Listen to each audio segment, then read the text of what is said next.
Dear student, अवस्था परिवर्तन पर दाब का प्रभाव। पिछले वीडियो में आपको बताया गया गलनांक, क्वथनांक और हिमांक के बारे में बताया गया। तो उसमें जो होता है उसमें बताया गया था स्थिर ताप पर। तो ताप उसका जब कांस्टेंट होता है, ताप स्थिर होता है, तब ठोस से द्रव और द्रव से ठोस और द्रव से गैस, ये अवस्थाएं चेंज होती हैं। ये अवस्थाएं कब चेंज होती हैं?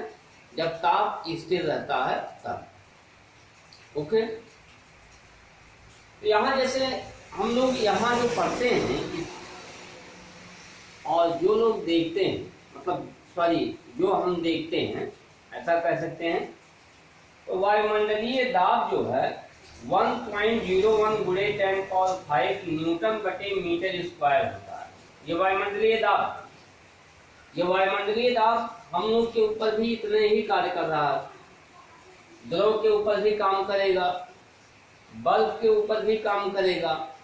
जितनी भी वस्तुएं इस पृथ्वी के तल पर हैं, सभी के वायुमंडलीय दाब 1.01 गुणे 10⁵ न्यूटन बटे मीटर स्क्वायर पृथ्वी के तल के लिए बनाया गया है। सॉरी, यहाँ पर मान आता है। पहाड़ों पर घट जाता है, पहाड़ों पर। तो यहाँ प्रयोग के आधार पर ये देखा गया अवस्था परिवर्तन पर दाब का प्रभाव। ध्यान दीजिए इस टॉपिक पर।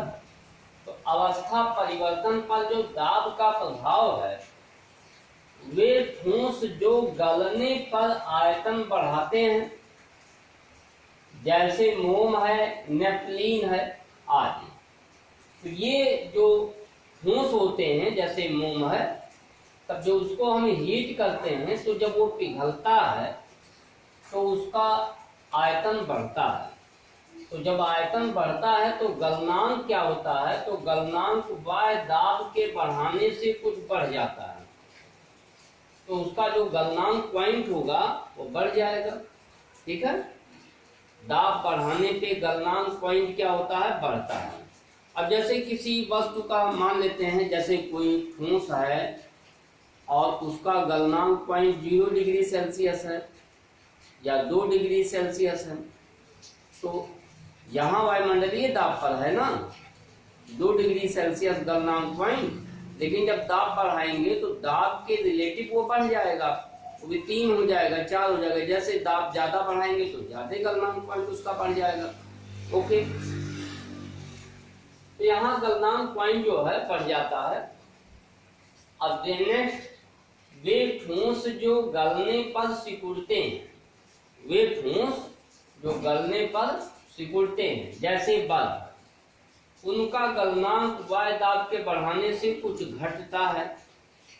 तो जैसे बल्ब है, तो बल्ब को जो हम लोग हीट करते हैं, गर्म करते हैं, तो उसको बाहर से ऊष्मा मिलती है, तो वो जो पिघलना शुरू करता है तो उसका आयतन घट जाता है। और जब हम द्रव को ठोस में बदलते हैं तो उसका आयतन बढ़ता है। तो यही कारण है, जैसे बरसात यानी ठंडक के दिनों में जो है पाइप फट जाते हैं, हैंड पाइप, जो पानी जिससे हम लोग निकालते हैं, हैंड पाइप जो होता है वो फट जाता है। क्यों? क्योंकि उसके अंदर जो द्रव होता है, जब 0 डिग्री सेल्सियस टेम्परेचर हो जाता है तो उसके अंदर जो जल होता है वो जमने लगता है, और जब जमता है तो उसका आयतन बढ़ जाता है। यही कारण है पाइप लोहे का फट जाता है। पौधों में जो नसें होती हैं, पौधों में जो संचारी जो भोजन वगैरह जाता है लिक्विड फॉर्म में, तो उसमें भी जमने लगता है, जिसके कारण वो भी फट जाता है, तो पौधे सूख जाते हैं। अच्छा, आप देखते हैं यहाँ पर आयतन बढ़ता है। तो यहाँ पर जब बल्ब द्रव में बदलता है तो उसका आयतन क्या होता है? वो उसका आयतन घट जाता है। तो गलनांक वायु दाब के बढ़ाने से कुछ घटता है। तो इसी टॉपिक से रिलेटेड आपका एक हेडिंग भी है पूर्ण हिमायन, जिसको कहते हैं पूर्ण हिमायन। पूर्ण हिमायन का तात्पर्य क्या है? बल्ब का जुड़ना ही पूर्ण हिमायन होता है, पूर्ण हिमायन कहते हैं इसको। तो बल्ब जब जुड़ जाता है तो उसको हम पूर्ण हिमायन कहते हैं। जैसे देखिए यहाँ पर बल्ब के दो टुकड़े को आपस में मिलाकर कुछ देर तक दबाएं तो दोनों टुकड़े आपस में जुड़कर एक हो जाते हैं। इस घटना को पूर्ण हिमायन कहते हैं। तो अब जैसे देखो यहाँ पर मान लेते जैसे बल्ब का दो टुकड़ा ले लिया, ऐसे खूब तेजी से दबाए, और जैसे ही आप दबाए जब रखेंगे उसको तो कुछ देर बाद जब दाब हटा लेंगे तो देखेंगे दोनों जुड़ जाएंगे। तो इसी से रिलेटेड यहाँ पर जो प्रैक्टिकल आपको दिखाया जा रहा है, देखिए यहाँ पर तो ये बल्ब का एक टुकड़ा है और ये लकड़ी का गुटका है। अब इस पर जो है तांबे का तार इसके ऊपर से होकर जा रहा है और उस पर दोनों पर समान बांट लटकाया गया है। अब ये भार क्या करेगा, इस बल्ब को तार के द्वारा इस बल्ब को दबाएगा। अब जिस बिंदु पर ये तार है और भार यहाँ पे लटकाया गया है, तो यहाँ पर जब दाब बढ़ेगा तो गलनांक क्या हो जाएगा, घट जाएगा। तो जैसे 0 डिग्री सेल्सियस है बल्ब का गलनांक, तो जब ऊष्मा पाएगा तो 0 से ही वो जो है लिक्विड फॉर्म में चेंज होने लगेगा। तो अब क्या होता है, जैसे आप दाब बढ़ा देंगे तो इसका गलनांक पॉइंट कम हो जाएगा, गलनांक पॉइंट जो है कम हो जाएगा। और जब कम हो जाएगा यहाँ पर तो ये कम हो जाएगा तो ये पिघलना शुरू करेगा, और जब पिघलना शुरू करेगा तो यहाँ पर आप देखेंगे लिक्विड हो जाएगा, यहाँ पर द्रव हो जाएगा। और जैसे जैसे ये तार नीचे आएगा गलते हुए ये बल्ब गलेगा और तार इसके अंदर नीचे की तरफ आने लगेगा।